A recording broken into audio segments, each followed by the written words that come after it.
National Chair John Apter can talk to us now. Hello to you. Good morning to you, Victoria. So Boris Johnson said we will put more police out on the streets and use the army to backfill if necessary. How did you react when you heard that? Well, with surprise, because we have no extra officers. You and I have spoken before about the very damaging cuts to policing and other public sector over the past 10, 12 years.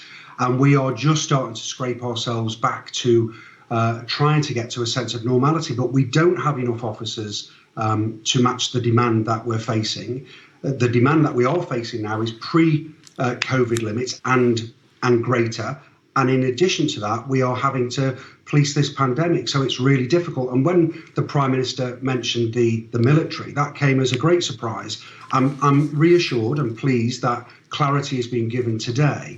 But when the announcement was made, many people, and certainly some in the media, made an assumption, understandably, that the military would be on the street enforcing this. That is not what policing needs. It's certainly not what we've asked for. We work with the military really well in times of crisis. We have been since day one of this pandemic, and long may that continue. But we don't need the military on the streets with us. Well, so how do you understand that the military will be used then?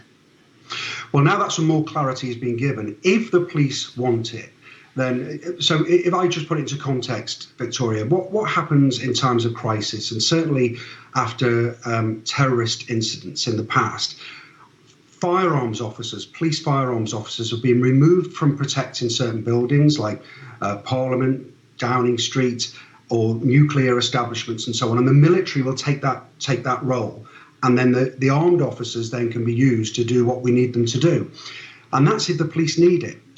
We don't need more armed police officers on the street for this crisis. It's a very different type of crisis.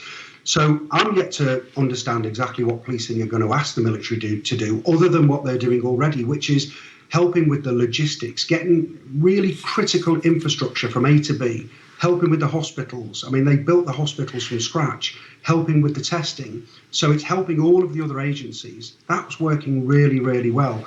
But let me make it really clear. We do not have loads of extra officers just waiting to jump into action that we're not already using. The officers we have now are already working extra shifts. They're working on their cancelled rest days, and they're stepping up. They're doing what the public would expect them to do. So have your members got guidance on how to enforce these new rules? What are the challenges going to be?